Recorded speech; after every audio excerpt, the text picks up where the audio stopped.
Hello everyone. Welcome to Hydropower. Today we will be talking about the hydrology for hydropower, so let's start it with hydrology, the science of Earth's water cycle. Hydrology is the scientific study of water, including its distribution, movement, and properties on and below the Earth's surface. It encompasses the examination of water in various forms, such as liquid, ice, and vapor, and investigates processes like precipitation, evaporation, runoff, and groundwater flow. Hydrologists analyze the movement of water through rivers, lakes, oceans, and the atmosphere, playing an important role in understanding and managing Earth's water resources. Let's discuss more on it. Hydrological cycle and water balance equation.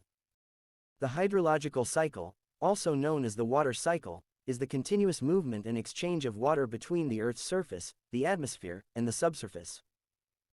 It involves various processes, including evaporation, condensation, precipitation, and runoff, infiltration, and groundwater flow. It maintains the Earth's water balance, regulating the climate and providing freshwater resources. Water balance equation. The water balance equation, also known as the hydrological balance or water budget equation, is a fundamental principle in hydrology. It represents the accounting of water inputs, outputs, and changes in storage within a given area, typically a catchment or watershed. The general form of the water balance equation is as follows. Water balance equation follows the law of conservation of mass. For a given catchment area, in an interval of time delta t, the continuity equation for water in its various phases is written as mass inflow mass outflow change in storage. If the density of inflow and outflow is assumed to be the same, we can express the equation in terms of volumes as volume inflow volume outflow change in storage volume inflow, volume outflow equals ds dt equals d dt. Here inflow occurs from precipitation and outflow occurs due to surface runoff, evaporation, transpiration, etc. Now, an expression for the water budget of a catchment for a time interval written as PRGET equals delta S, where P equals precipitation. R surface runoff, G net groundwater flow out of catchment, E evaporation, T transpiration. Delta S equals the change in storage of water within the catchment, which can be in the form of changes in groundwater storage, soil moisture, or changes in lake or reservoir levels. Please note that all the units are in volume, which can easily be converted to depth, volume to depth divide by catchment area. Now let's talk about the application of hydrology. The application of hydrology is in various fields and industries.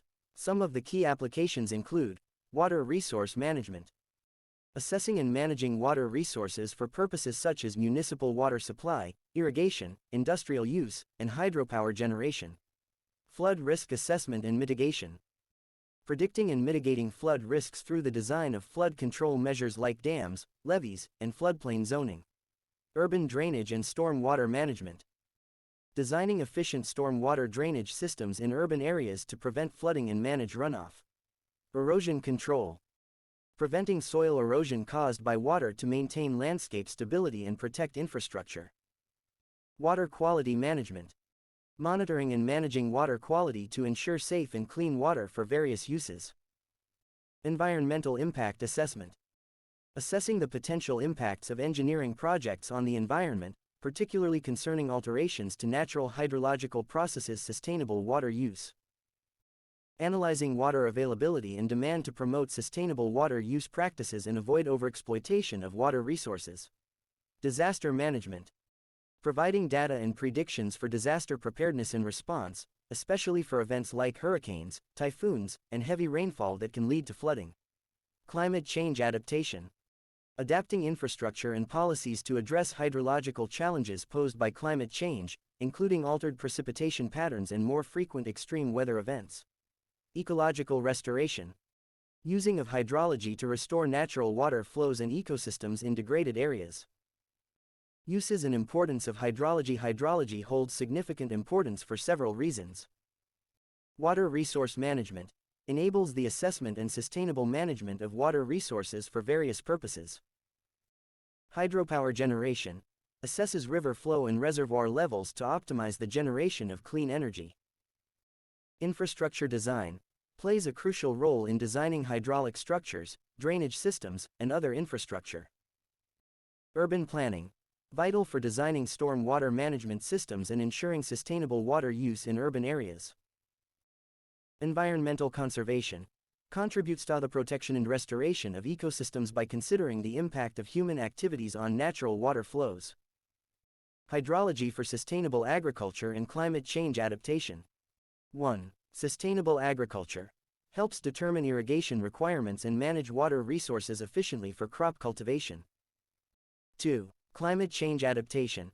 Addresses hydrological challenges posed by climate change and helps adapt infrastructure and policies. 3. Water supply network design. Designs and manages water supply systems to ensure a consistent and reliable water supply. 4. Wastewater treatment. Manages the discharge of treated wastewater into natural water bodies while considering its impact on the environment and water quality. Hydrology for disaster preparedness and water rights disaster preparedness. Provides critical data and tools for disaster preparedness and response, particularly for events like hurricanes and heavy rainfall. Water rights and policy. Provides essential data and analysis for policymakers and water resource managers to make informed decisions. Conclusion. Hydrology is vital for the sustainable and responsible management of water resources, safeguarding communities, ecosystems, and infrastructure. It addresses the challenges posed by climate change and population growth, playing a pivotal role in the well-being and development of societies worldwide. For today we end up the season with this much. We will come again with brand new videos. Till then keep on watching our videos and don't forget to subscribe our channel. Thank you.